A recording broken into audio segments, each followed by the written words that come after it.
What's up guys, Guillaume here and welcome back to Pro Cycling Manager 2022 for episode number 67 of the Cannondale Garmin career mode. In this episode, we shall mainly do the transfers ahead of the next season. We'll also do, hopefully, the European Championships, possibly the Tour of Poland or Tour of Romania, as it is now the case, if I bother. And we'll start off things with the Classica San Sebastian. Let's go. I don't have great expectations in this Classica San Sebastian as we start in San Sebastian. Yeah, it's a negative day for everyone except Mr. Mikel Leonard. And Mikel Leonard is not winning. We've got a +3 on Magnus Sheffield.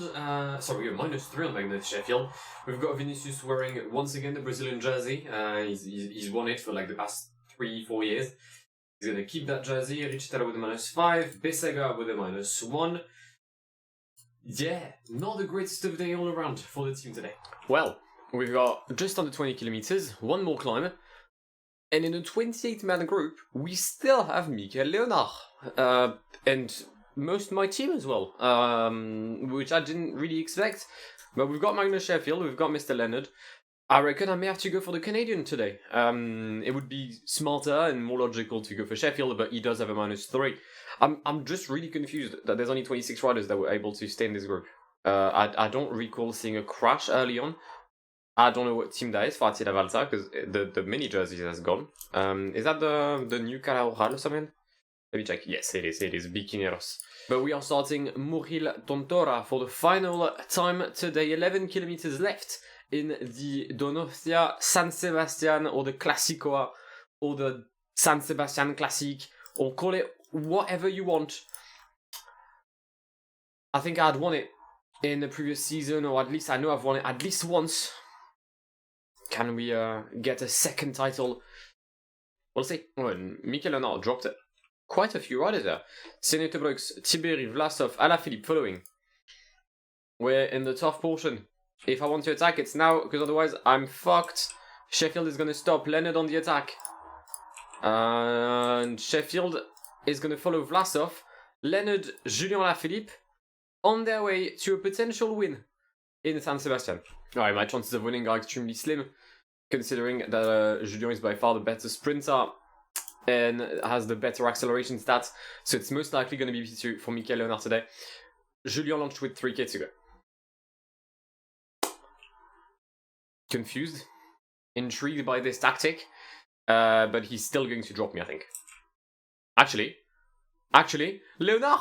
Mikel Leonard! Michael fucking Leonard! Mikel Leonard claims San Sebastian ahead of Julien Alaphilippe and Thomas Gloag. What?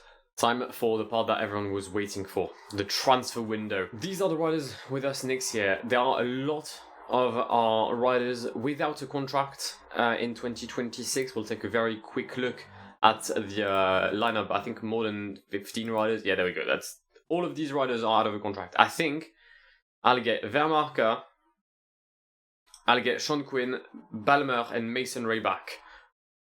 Potentially Vinicius Rangel Costa. Hugo, I'm gonna say goodbye to him. I know he's a legend, unless he wants 2.5k. But yeah, Hannes Almeida is also gone. Derek G will be gone. Tyler Farrar is gone.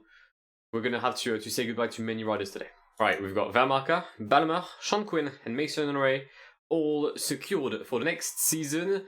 Now, let's go into the new signing in the season 2027 for Cannondale Garmin. As I said, it's a huge transfer window for us. We have signed everyone. We have 13 new signing ahead of next season. We'll go from the worst one to the best one. Starting off with Craig Scott. He's a 19-year-old Brit. He's got 72 sprint. He's got decent physical attributes, alright secondaries, decent acceleration as well, which really interests me. Good in cobbles and a huge potential in sprint. He was a great signing. Yet another young rider that joins us, Justin, we'll go Justin Kremer from Germany, another sprinter, another 19-year-old, 74 sprint, great secondaries, alright physical attributes. Once again, huge potential in sprint, another good signing for us. Coming up, two signings from Garmin Cannondale, our reserve team. The first one being John Taylor, one of the most generic names you'll ever see, but he is a specialist of the hill terrain from Australia. He joins Jackson Fletcher, who had joined the team last season, the Australian champion. He'll be there as a teammate. He's got some room for progression. We'll probably keep him 2 years and then see him off. Another rider that joins us from our reserve team is Diego Diethelm. He's a 20-year-old time trialist from Switzerland, 76 in time trial, 74 in the flats. Great physical for a 20-year-old. Alright secondaries, I mean he's shit in acceleration, but the rest of the stats are quite good. Some room for progression as well. He gives me another chance at winning the Swiss NCs. Moving on to a rider that you guys know, Tyson Brown, the man who defeated me in the Canadian National Championships. Well, he joins me. I've said goodbye to Derek G. Tyson Brown is our new time trialist from Canada. Very good secondary. He's an 83 downhill, which could be quite crucial if I send him in the breakaways, for example. Alright in cobbles, great in time trial. Should be a good prospect for next year. Kind of like Derek G, just being there and winning the time trial when it matters. Maybe a signing that wasn't expected, Alberto Bettiol. For a simple reason, he was one of the riders that joined Cannondale Garmin, and I wanted to have one of those riders with me. The Italian joins the team. He's got no room for progression, but he is an alright rider, a very polyvalent, very versatile, and I reckon he could be an interesting rider, kind of like a Magnus Sheffield, for example, or Stefan Kung. Heading into another versatile and polyvalent rider, Nathan Richard, the 22-year-old from Citroën cycling team, good everywhere. He doesn't have any flaws. He's slightly below the norm in hills, cobbles, but that's basically it. He's alright in flat, alright in mountain. He can win on every single terrain, kind of like Ethan Hayter. And it's funny that I mentioned the Brit, because Ethan Hayter joins us ahead of the next season. It's a rider I've always wanted to have in my team. I think I had him with Williams Martini, but I'm not sure. I think I had Leo Hayter, but I don't think I had Ethan. But yeah, 78 sprint, 78 hill, 78 cobbles, 81 time trial for the leader of Zwift. Well, he joins us ahead of the 2027 season with Cannondale Garmin. And following Ethan Hayter, one of his mates has joined us, Ben Tollett. Good in mountains, good in hill, alright in time trial. He's there purely as a teammate for the GC leaders, because I figured I didn't have that much of them. I have got two climbers in Lenny and McNulty, and then I guess Kevin Vermerke and Richitello, which aren't exactly pure teammates, so Ben Tollett will do the job nicely. Speaking of teammates, we've got Tobias Halland Johannesson joining us. He pissed me off on many occasions throughout this era and throughout this season and this career. Well, for once, he won't piss me off, or at least I hope he doesn't, because if he does, that means he's got a -5. But the Norwegian has left Quebecer V3 and he's joined Cannondale Garmin. Very good stats, not a single stat below 70 for the Norwegian. We've got 3 more signings. The first one is Jose Maria Afonso. I've seen the comments. I have seen that you guys wanted me to get Antonio Morgado. But he's not great, if I'm being honest. 76 mountains, 77 hills for the rider of, I think it's Union Raiffeisen, something like that. And also not out of contract. But I still went with the Portuguese riders because I know that you guys care about Portugal. We have a sprinter from Portugal, Jose Maria Afonso. He was riding for Radio Popular Paredes Boavista. 22-year-old, 79 sprint, 74 hill, 72 cobble. Very, very good prospect, and I'm looking forward to winning stages with him. We have 2 more signings. The first one is Jonas Kria. If you've seen the National Championship episode, well, you know him because he won the Luxembourg NC ahead of Hannes Almeida in the town of Mamers. And he looks quite alright. I didn't think I'd sign him. I saw his stats, I saw his capacities, I saw that he did indeed have the capacity for that. So he's made the move to World Tour. And the final signing from Trinity Racing is Swiss Matthias Studer. You potentially know him for defeating me in the Swiss NC of season 5, I think, or season 4. Well, just like Jonas Kria, this time he won't be able to defeat me on those NCs because he joins the team. That is rider number 13 joining us, and as you can see now, this is our lineup ahead of the next season. We've strengthened a massive part of the sprint roster. We've strengthened the mountain roster. We've strengthened the core of the team. And I think that we are looking quite good for next season. Heading into Romania for the first time in this series, I'd say. We have a first stage between Oradea and Timișoara.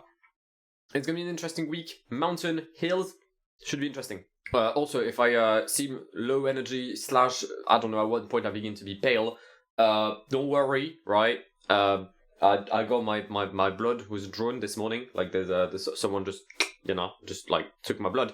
Not like a vampire, alright? But I don't know, maybe I'll faint. I'm not sure. It's my first ever time getting my blood removed from my body in a situation that doesn't involve me on the ground crashing. Final 5 kilometers. We're trying to find a way through here. Mark is a bit behind, but it should be fine. Hugo is going to take the lead. Hugo following a great Tour de France, getting some rest, I guess, in Timișoara today. But rest doesn't mean that he's not going to do any efforts. On the contrary, because Matti Jorgensen has started his efforts. Riley Pickrell is in the wheel, is going to absolutely send Mark Cavendish into another planet. Yup, it's a win today for Mads Mikkels ahead of Alberto Dainese and Davide Persico. It is not a good result for Mark Cavendish, but then again, did we expect anything different coming from me? Stage number 2. This time I'll go for Riley Pickrell in the sprint. Figured it might as well not hurt the man if I were to do some sort of a trade. Actually using my good sprinter to try and win the sprint. And it's going to be a difficult sprint in Brad because, the peloton has been pacing. I expected them to just give me some sort of a breather, but no. No, the sprint is already on the way. I'm about 3 kilometers behind. But it's okay, it's all good. Riley's going to sprint for P17 and will enjoy life back at the back of the peloton. It's going to be a win today for Colnaghi or Hugo Page. Colnaghi, Hugo Page. Luca Colnaghi takes it ahead of Hugo Page. It is P14 for Riley Pickrell. I'm not sure whether that's the queen stage of this race or not. I've actually forgotten the route of the Tour of Romania. But if we take a look, now there's another mountain stage tomorrow. Alright, so there's one more mountain stage. Sadly, this one isn't looking good for us as it is a -1 with Mr. Matteo Jorgensen. We're starting the climb of the day, the Balealat or Balealac. I don't know. I'm not fluent in Romanian. I'm not really sure about the pronunciations of this country. Although you do say Bucuresti. So I'm gonna go Balealat. No, Balealac. Yeah, I'll go Balealac. Either way, I digress. What's the competition on this Tour of Romania actually? Sprinter. Yeah, sprinter. Yeah. I don't see many climbers. I'm not seeing many riders able to go over a single hill. Actually, I think, is Perez, no, still a sprinter, definitely a sprinter for sure. Alright, maybe I'm missing someone, I don't know. I'm not sure, again, I'm not really up to date with some of the new riders in this save. Well, up to date or not, Matti Jorgensen doesn't care because he's gonna get dropped with more than 70 riders left in the first group. My game has crashed, no, it's back on. We've been absolutely sent a bit by Jonathan Lastra and Sonny Colbrelli. Yeah, that's my legacy on PCM now. Mr. Van den Abella takes the stage here and by the same way he takes the yellow jersey of this Tour de Roumanie. He wins ahead of Abner Gonzalez and 2 of his teammates in, I was going to say that's Jaime Castrillo. That's not Jaime, because Jaime starts with a J and that's definitely the letter P.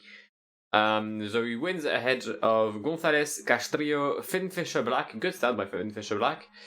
And Ethan Hayter. The fact that there's a 74 mountain Donny that's going to finish P6 really makes me question myself and my ability to do anything on the mountain stage when I don't have Lenny Martinez.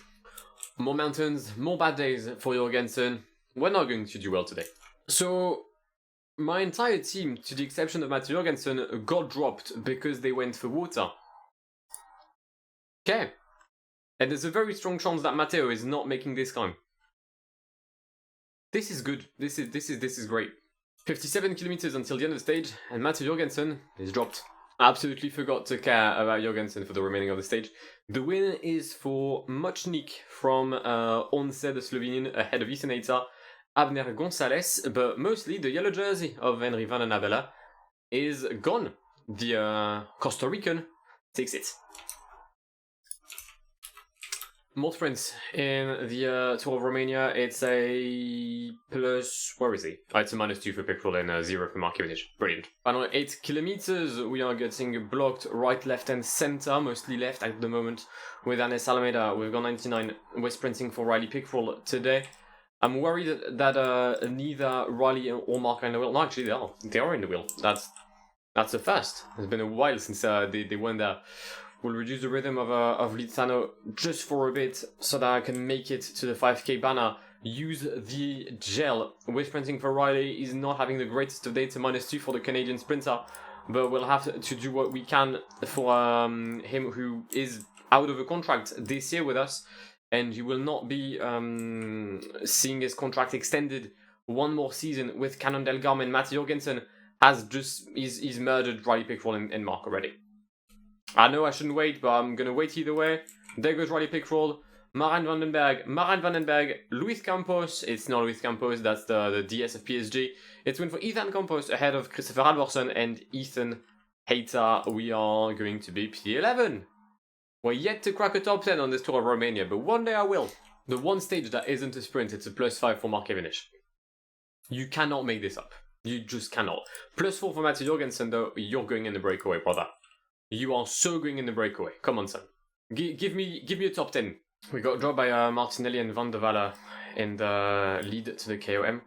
And I think the moment I'm going to catch them, they're going to attack again. Carl Fredrik Hagen is the one actually on the move. Did not see that one coming, sorry. Just make it, Matteo. Make it. If you can make the climb, then we're good. That's all I need. All I need you is to make the climb. Come on, son. Carl Fredrik Hagen goes on the attack. And I must say, like, he's done nothing the entire stage. He just stayed in my wheel, even when he was dropped. Never took a single relay. And I'm quite worried that that's going to be the big brain play here. I need to stay in the wheel of Van der Walle in this downhill portion. Alright, let's relay 5, because I have no energy whatsoever. If there's a single attack, I am done. I think we're going to fight for P4 today, despite the +4. My energy level are just drastically low, because I made way too much effort to come back on Van der Walle and Martinelli. The peloton may as well come back. 1 minute 20, 2 kilometers to go. Things aren't done yet, but there goes Van der Walle. We're going to try and follow the wheel of Martinelli, but Jurgen Van der Walle is way too strong today. It's a Belgian win in Bogdavisht ahead of not me, ahead of Martinelli, Hagen, then myself. It's a shame. It's a shame. I think, had I not paced, I would have been able to come back. And actually, I'm not even going to be P4. That's going to be the peloton. Can it be at least a top 10? Think so. Following our first top 10, it is time for the final stage of this Tour de Romanie. And it's a +4 for Mark Cavendish. Meaning, we're getting 12th. We've entered the final 8 kilometers of the Tour de Romanie. We are in Bucharest for this final sprint. Mark Cavendish is perfectly positioned, although energy-wise I think we may lack a bit. That's the 5k banner, but there's still more than 6 kilometers left, so let's not be blinded by poorly placed signs, although that's another one, so I'm guessing maybe I'm the dumbass here. There's a train launched for JBL here and Magnus Kortnison or Jake Stewart, possibly Jake Stewart. I think that's the better option for JBL. That's 2.5k to go. Riley Pickford getting blocked. Oh, you're a cunt, Florence Sénéchal. I think this is my main issue with this thing, is that even if I have a good train, which is rare, but when I do have a good train, I get blocked. And it's a win today for Alois Aular ahead of Mads Mikkels and Maren Vandenberg. And it's P14 for Mark Cavendish again. For the first time in this Saves history, I am managing France ahead of the European and the World Championships. There's very little chance of me getting the title with a rider of Cannondale Garmin, because that would mean winning with Lenny Martinez on flat terrain, cobbles, and also Lenny's not here. Lenny will be there for the World Championships nevertheless. However, Switzerland does have some riders that could win. The likes of Stefan Küng, Stefan Besserer, Matthias Studer, Joel Suter, Mauro Schmidt. So I'm looking forward to that, and think that's basically it. Maybe Norway has Verenshold, Tobias Halland Johannessen. Is there any other rider I'm seeing right now? The UK obviously with Bentana and Ethan Hayter. There are some chances, but that would mean I'd have to let the AI win. It's not something I do often. Also, this is a parkour that's custom made, and it's just at Rambert for 250 kilometers. So far, so good. 40 kilometers left in these European Championships. There is a breakaway of 9 riders now. It used to be 6, but some favorites of attack, the likes of Flan Vermeersch, Niels Pollitt, Yves Lampaert, Max Walscheid, Mats Pedersen, Kat Korski, Kasper Asgren, Tony Colbrelli, and Dylan Van Baarle. We've got Wilhelm Blumelevi trying to bridge, but the peloton will successfully do so through Tige Benoot, which is odd, considering he's got 2 riders in the lead and they're not the worst riders on this type of terrain. Alaphilippe and Sénéchal have lost energy due to punctures along the way, which had them lose energy trying to come back. It's a +5 on Christophe Laporte, by the way, so there's a good chance that he could potentially win. I've got Nathan Richard in his wheel. The reason for that is that Nathan Richard joins me next season, and I had forgotten about that, but he would definitely be a rider that could potentially take the stage in case of a sprint finish in Arambert or in Roubaix. No, not in Roubaix, just in Arambert, because Roubaix is quite far from Arambert, but even though I digress. Kasper Asgren attacking here, Jasper Stuyven on his own, 30k to go, joined by the Dane as Niels Eekhoff, Yves Lampaert and Ethan Hayter bridge to the 2 riders ahead. Just under 10 kilometers, Nathan Richard in the front. Arambert is in 5k, the final sector. Here's Stefan Küng attacking alongside Kasper Asgren. Many riders trying to go for a move that could prove to be decisive. Mathieu Van Der Poel also trying to seize up a move. I'm not going to follow him because I was just going to murder my boy Renault here. He's got the exact same acceleration as a Clio 3. 5k until the end. We'll use the gel on Laporte and on Renault. Come on, son. Come on. Christophe Laporte is well placed. He's a good sprinter. He's great in cobbles. I'm a bit worried about the lead out of Mr. Renault, but we're going to have to give everything we've got in Arambert. Final time, 2.5 kilometers until the end of these European Championships. Can France claim a European title? We shall see. Renault doing still a very, very good job. Yves Lampaert trying to seize up a move here for Wout van Aert. Will launch with Mr. Laporte, but Lampaert seems to be on his way to claim the title, and he's going to give the win to Wout van Aert here. I should have launched earlier with Mr. Laporte. I didn't think I'd have energy until the line. That's on me. That's on me. It's a win for Wout van Aert here in the ECs. Final race of the episode, the European Championships in the time trial aspect. It is a 40 kilometers time trial in Zandvoort. We'll try and avoid hearing the Dutch anthem like we often do in this town of the Netherlands. We've got Francesco Monnier, he's not a god of French name, but it's fine, and Rémi Cavagna for the time trial. I don't think I'll do anything good on said time trial, but you never know, maybe I could win through Mr. Küng, Mr. Studer. It's interesting to see that Besserer wasn't picked. Ethan Hayter could also do something. Van Moerik is the guy I nearly signed, but I figured I didn't really need another time trialist now that I had signed Krier and Studer. Speaking of Krier, he is there alongside Hannes Almeida. If Hannes was to win, maybe I'd give him a new contract. Potentially, I don't know. But we'll see that in about 26 kilometers. Final 3 kilometers for Francesco. Sadly, it's a bad day for Rémi Cavagna. In Zandvoort, current leading is Søren Verenshold ahead of Hannes Almeida. It's a nice fancy for Cannondale Garmin for now. It won't stay. Obviously, it's P5 for Francesco Monnier, who will be my best finisher of the day. Okay, well, did what I had to do. Primož Roglič has taken the lead. Williams leads Cannondale. It's a tale of all time. Rémi finishes his efforts on the international track of Zandvoort. It is a bad effort, sadly, for Rémi, the TGV, or the high-speed train of Clermont-Ferrand, losing by more than 2 minutes 30 on Edward Bell, the current leader, the rider of Trinity Racing. Trinity who's lost Matthias Studer, but they've managed to keep, I think, Edouard Bell. Casper Asgreen will claim P2.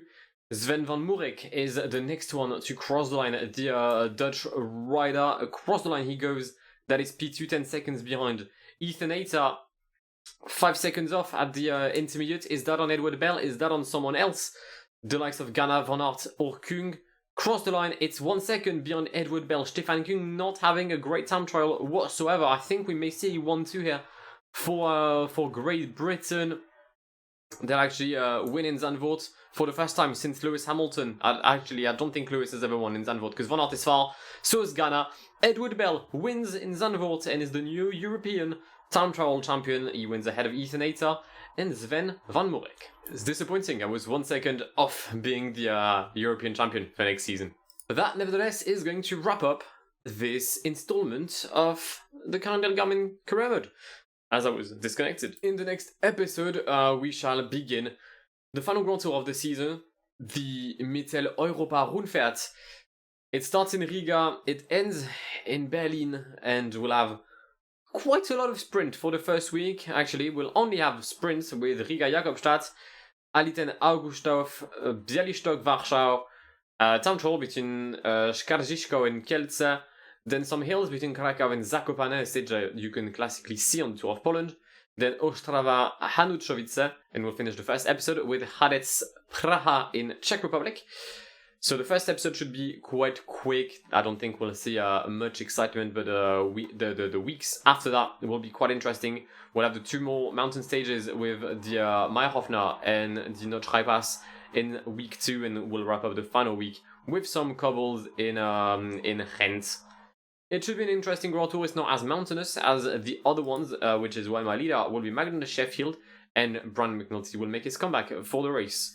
If you want to see those 3 next episodes and the rest of the Cannondale Garmin career mode, then do feel free to subscribe to the channel if you haven't done so already. If you've enjoyed today's episode and you've enjoyed the transfers, then do smash the like button down below. Leave me some comments as well if you think that my transfer window is good, not good, if there's riders you would have liked to see. I know someone's mentioned someone from Cyprus. That's not happening because no one in the game is good in Cyprus. I've tried my best, and sorry for Antonio Morgado as well. I had to go with someone else from Portugal. But I hope you've enjoyed the episode. My name is Guillaume. I'll see you in the very, very near future. Have a great one. See ya. Pass me the funk.